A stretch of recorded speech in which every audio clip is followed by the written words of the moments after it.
todo conocimiento especulativo posible de la razón debe limitarse únicamente a los objetos de la experiencia. Ciertamente, aquí se dice que no podemos conocer esos objetos como cosas en sí, aunque, por lo menos, pueden pensarse.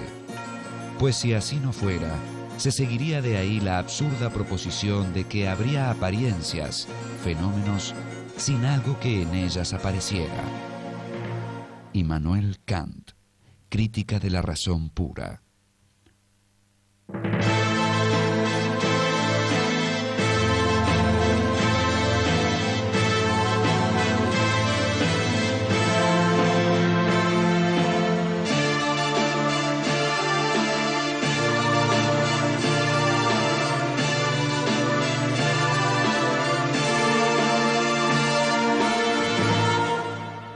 Immanuel Kant.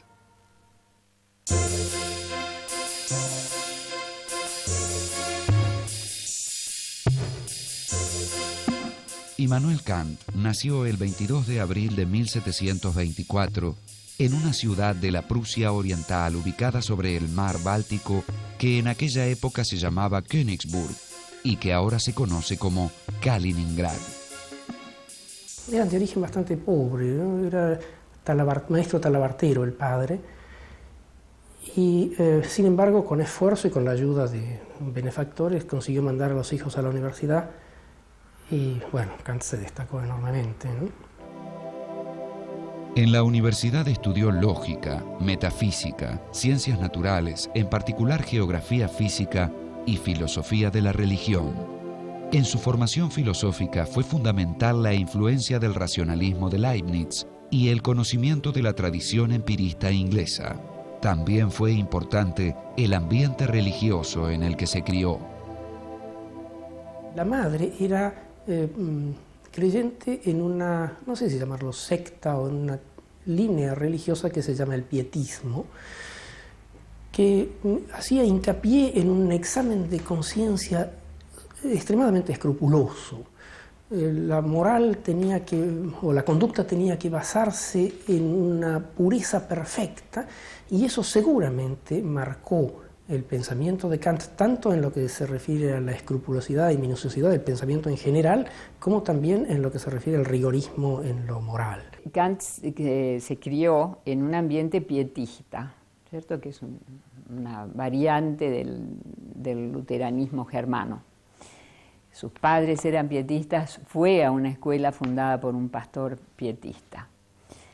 Sin embargo, tomó distancia más tarde y respetando lo respetable del pietismo, sencillamente descalificó la forma de piedad, la forma de mostrar públicamente la piedad, cierto tipo de supersticiones.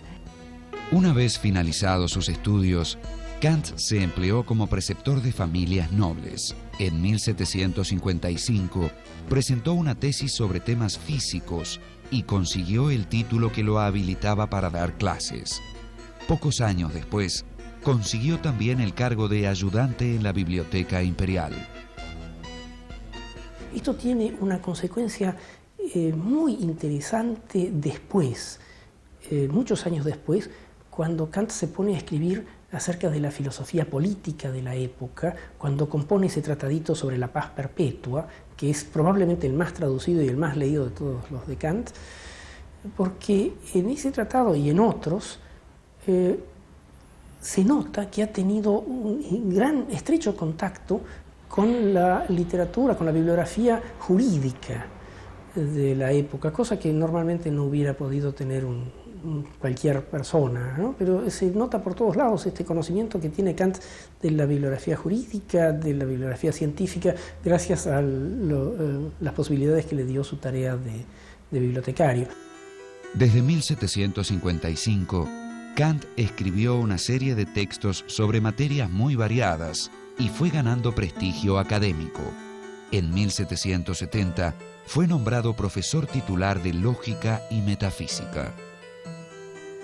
Para entonces Kant había escrito ya varios libros, pero en 1770, cuando es nombrado profesor titular o catedrático en la Universidad de Königsberg, tiene que dar una disertación inaugural y expone en latín un tratado sobre los principios del mundo sensible y del mundo inteligible, que realmente es una inmensa novedad en la filosofía de la época. En esta obra introduce la inmensa innovación de presentar al espacio y al tiempo como formas del mundo sensible y por tanto no como algo que está en el mundo, sino como algo que está en la mente que se enfrenta a ese mundo.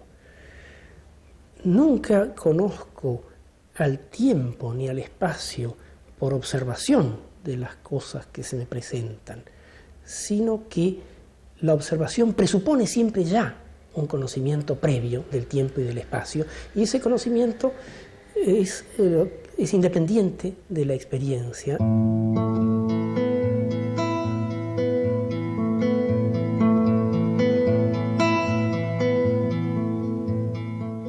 El éxito de su exposición lo impulsó a desarrollar una de las obras más importantes de la modernidad, la Crítica de la Razón Pura. Kant creyó que le insumiría unos pocos meses, pero trabajó unos 10 años en ese libro, que recién pudo ser publicado en 1781. En esos años, estuvo a punto de casarse un par de veces, pero desistió, considerando que el matrimonio sería una grave distracción para sus investigaciones.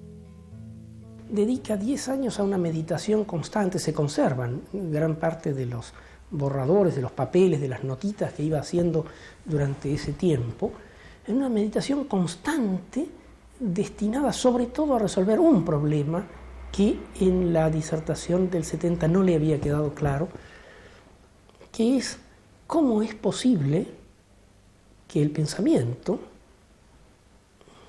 podría uno decir, siempre que no lo tomáramos de manera psicológica, que la mente, la inteligencia, que genera a partir de su propio fondo estas ideas o estas representaciones como espacio, tiempo o algunos conceptos como sustancia, existencia, que no las aprende de las cosas sino que las genera espontáneamente, ¿cómo es posible que con esas representaciones generadas independientemente de toda experiencia, sin embargo vaya a los objetos, las aplique y los objetos sean concordantes con estas representaciones?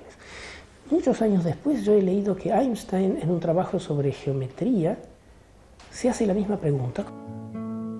En la Crítica de la Razón Pura, Kant investigó si era posible y cómo el conocimiento matemático, físico y metafísico, en tanto conocimiento con pretensión de universalidad y necesidad.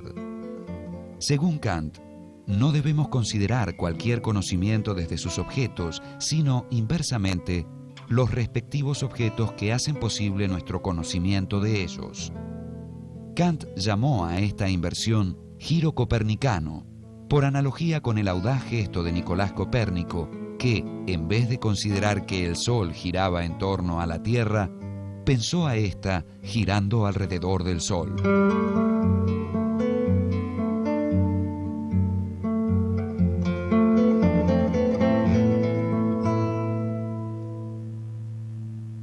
Kant dice, por un lado está la actividad